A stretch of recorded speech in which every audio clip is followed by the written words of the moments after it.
Today, we're going to talk about boundaries.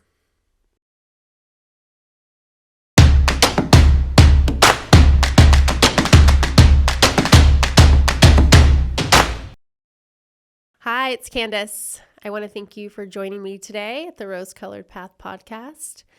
Let me start today by giving you a little bit about my formal education. So my undergrad is in psychology, and I did my graduate studies in counseling with a focus in life coaching. I am now working on my PhD in mind-body medicine.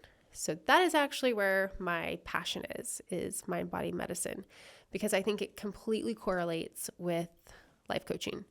When you understand how things are actually affecting the body, then you can start to pinpoint different areas of your life that you want to improve.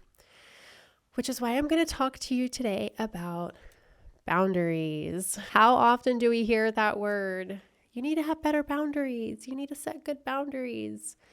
Well, there's a reason why that's important. So this is actually a scientific thing. But let me back up a little bit. What is bad boundaries? Let's start there, because some of you may not know.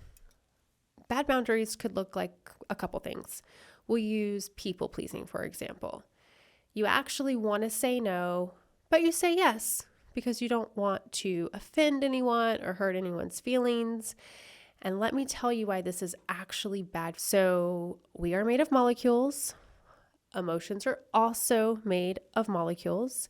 There's a really good book, if you're interested on this subject. It's called The Molecule of Emotion by Dr. Candace Pert. She was a scientist who stumbled upon this by accident and then began to research it. And she found some very fascinating information about how emotions are made of molecules. Let me tell you why this is important. The human body, primarily being made up of water and definitely being made up of molecules, runs on a system of polarity. So we have negative charges, positive charges. So the same is true for emotions. So negative emotions have a negative polarity. Positive emotions have a positive polarity. So what happens to your body when you have a negative emotion? Let's say your aunt calls and says, I really want you to bake the turkey for Thanksgiving. And you're like, oh, I do the turkey every year for Thanksgiving, but I don't want to let anyone down, so I'm going to bake the turkey. But inside, you're mad, you're angry, and those emotions are carrying molecules with a negative polarity. Now, this is just an example. You can insert your personal situation into this, but you follow me here. So we have cell turnover every about month and a half. So if your cells are turning over in a negative polarity, then what is happening to your body? I mean, I don't want my body being in a negative polarity personally, because I am a cancer survivor. And so a lot of me goes back to life before cancer. And I have to ask the question, was I living congruently? Was I living within boundaries?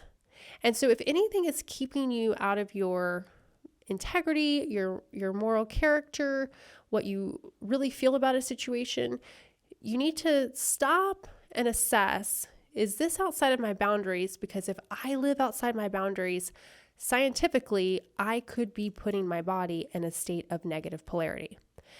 Now, the same is true for positive polarity. When you start to live within your boundaries and you have self-love and self-care and just positive emotions running through your body, then your cells, the same way they regenerate in the negative polarity, regenerate in the positive polarity. So now your body starts to move towards a place of health.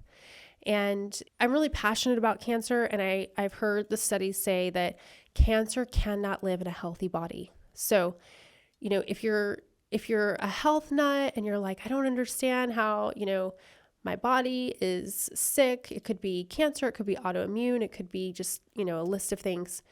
Of course, seek medical help. But in addition to that, take a look at the emotional polarity that is going on in your life. Ask the question, am I living in the boundaries that are congruent to my integrity? And the definition of integrity is always living the same way. It comes from the word integer, which is one. So one way all the time. If you're not one way all the time, you're not living with integrity and therefore not living within the boundaries that are congruent with your true self.